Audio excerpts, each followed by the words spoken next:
Ada lagi yang bertanya? Gini Ustaz, mengenai malam Lailatul Qadar Ustaz. Mengenai apa? Lailatul Qadar. Lailatul Qadar. Seandainya orang itu dapat Lailatul Qadar, itu ada barometernya ada nggak Ustaz? Itu satu. Yang kedua, mengenai masuk surga tanpa hisab. Waktu? Masuk surga tanpa hisab. Itu tentukan cuma 70.000. Sedangkan umat banyak dari awal sampai akhir. Kayaknya nggak masuk kita ya. Nah, itu. Siapa bilang belum tentu, belum tentu. Jangan pesimis. Nah itu kayak mana Ustaz itunya? Iya, apa keterangan? Terus yang ketiga Ustaz. Banyak. Boleh. Silakan nanti saya, tapi ingatkan saya agak lupa. Yang ketiga apa? Nah, ketiga dalam puasa ini bulan Ramadan ini pintu surga pintu neraka ditutup. Ada kemungkinan orang yang masuk surga dalam bulan Ramadan ini apa memang kenapa pintu surga dibuka gitu? Memang ada yang masuk kah? Ada Ini pertanyaan orang Banjarmasin. Mantap. Enggak, kenapa dibuka gitu Ustaz? Apa memang udah ada yang masuk di Iya, enggak apa-apa. Saya cuma bilang Bapak orang Banjarmasin kan? Makanya saya bilang pertanyaan orang Banjarmasin. Neraka ditutup pintunya. Iya. Itu Ustaz, makasih. Yang Ustaz. pertama tadi Lailatul Qadar kenapa? Barometernya apa gitu yang iya. dapat barometer.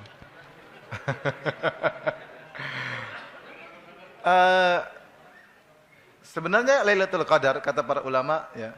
Lailatul Qadar itu kan suatu malam. Yang malam itu sebagaimana bulan Ramadan. Bulan Ramadan dirasakan oleh semua orang di dunia atau tidak? Orang kafir bertemu dengan bulan Ramadan atau tidak? Bertemu. Peminum bir ketemu bulan Ramadan enggak?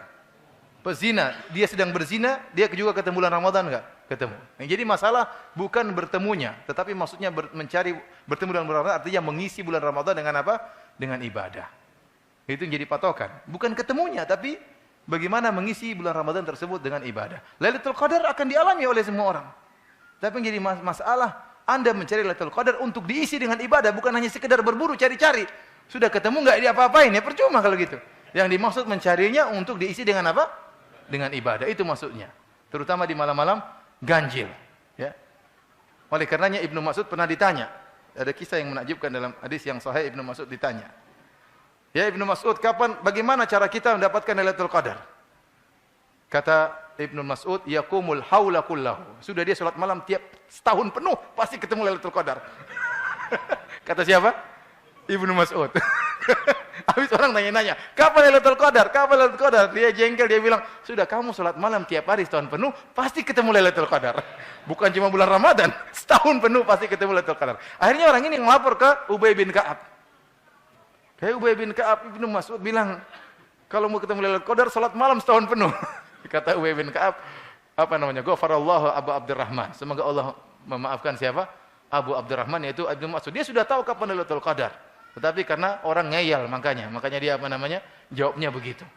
Maka dia mengatakan bahwasanya Ibu bin Ka'ab mengatakan Lailatul Qadar malam ke-27. Dan di antara para sahabat ada yang berpendapat Lailatul Qadar adalah malam ke-27. Sementara dalam hadis yang lain dari hadis Abu Sa'id Al-Khudri radhiyallahu ta'ala anhu, Lailatul Qadar pernah terjatuh pada malam 21.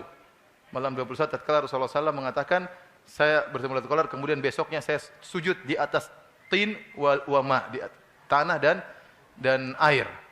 Ternyata benar pada hari ke-21 paginya Rasulullah SAW salat, kemudian para sahabat melihat pecek di kening beliau yang menunjukkan berarti tadi malam apa? Tadi malam Lailatul Qadar, ya. Oleh karena terkadang Lailatul Qadar besoknya hujan bisa jadi. Intinya besoknya matahari dalam keadaan redup atau bisa terjadi apa? Hujan. Nah, repot kalau seperti di Bogor hujan terus. Oleh karena saya bilang barang siapa yang ibadah di malam-malam ganjil, 10 malam terakhir, malam 21, malam 23, malam 25, malam 27, malam 29, pasti dia sudah ketemu dengan Lailatul Qadar. Dan dia kalau setiap malam itu, malam ganjil tersebut, dia beribadah sungguh-sungguh, maka dia sudah mendapatkan Lailatul Qadar dengan sebagaimana yang seharusnya. Adapun tanda-tanda seorang dapat Lailatul Qadar bagaimana? Wallahu a'lam bishawab, tidak ada tanda-tanda khusus. Ya. Tetapi kata para ulama, tanda-tanda Lailatul Qadar secara fisik dan secara batin. Secara fisik tadi dilihat, ya, besoknya matahari tidak terlalu apa? Redup.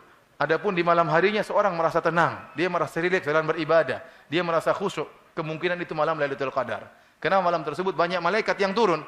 Dan itu memberi ketenangan. Malaikat kalau turun berarti banyak rahmat, banyak ketenangan, sehingga dia lebih khusyuk dalam ibadah. Dia lebih semangat dalam beribadah. Kok ada rasa semangat dalam beribadah? Mungkin itu malam Lailatul Qadar. Tidak ada cahaya keluar dari jidatnya. Lailatul Qadar. Enggak ada dalilnya. Tapi intinya para hadirin rahmati Allah Subhanahu wa taala, ya. Seorang tadi ya dia berusaha selama bulan Ramadan melatih dirinya untuk beribadah, dan setelah Ramadan terus meneruskan ibadah tersebut. Ini yang pertama. Yang kedua tadi tentang apa, Pak?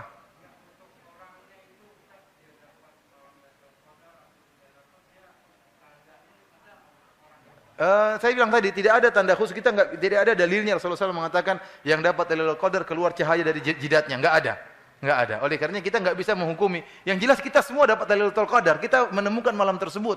Lailatul Qadar itu bukan barang yang dicari, bukan. Tapi dia suatu malam yang mulia, lebih baik daripada 1000 bulan, dan malam tersebut akan mengalami kita semua. Namun jadi masalah, apakah kita beribadah tatkala di malam tersebut dengan ibadah yang mendatangkan keridhaan Allah? Kalau kita beribadah di malam tersebut dengan ibadah yang mendatangkan keridhaan Allah, maka kita akan diampuni dosa-dosa kita.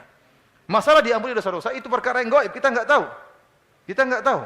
Tetapi mungkin kalau orang diberi taufik mendapatkan Lailatul Qadar, maka setelah Ramadan mungkin dia jadi orang lebih soleh, jadi lebih baik, lebih sayang sama istri, ya, lebih rajin bersedekah. Ya. Ini mungkin dapat Lailatul Qadar, mungkin. Kalau habis Lebaran tambah pelit, tambah suka marahin istri, wah ini kayaknya Lailatul Qadarnya nggak dapat. Wallahu a'lam bishawab. Yang kedua tadi apa? Oh ya, dalam sebut wa ma'ahum sab'una alfan yadkhuluna al-jannata bighairi adzabin wala hisab. Di antara umat Nabi ada 70.000 orang masuk surga tanpa azab dan tanpa hisab. Dalam riwayat Ahmad, Rasulullah SAW mengatakan, "Fastazattu Rabbi," saya pun minta tambahan kepada Rabbku. "Fazadani ma'a kulli alfin sab'ina alfan." Maka Allah menambahkan setiap 1000 orang bawa 70.000. Jadi berapa sekarang? Hitung sendirilah ya. Ada kemungkinan enggak? Susah juga persaingan. Itu yang hitung sekarang, hitung dari zaman Nabi Muhammad sampai hari kiamat. Berapa orang Islam yang pernah hidup, di antaranya sekian. Tapi rahmat Allah luas. Dalam riwayat yang lain disebutkan, Allah tambah lagi kemudian dengan 2 genggaman Allah. Allah tambah 2 genggaman, artinya 2 cidukan Allah, tambahan banyak orang. Setiap cidukan kita enggak tahu berapa orang. Artinya kita banyak ibadah saja, banyak berdoa kepada Allah Subhanahu wa taala, semoga kita masuk surga tanpa hisab. Amin ya rabbal alamin. Yang ketiga tadi apa? Pintu surga dibuka kenapa? Hah? Apa pertanyaan diulang?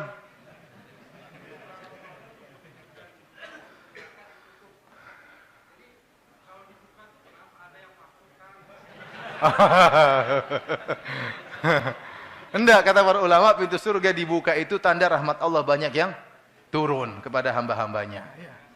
Karena belum ada yang menghuni surga.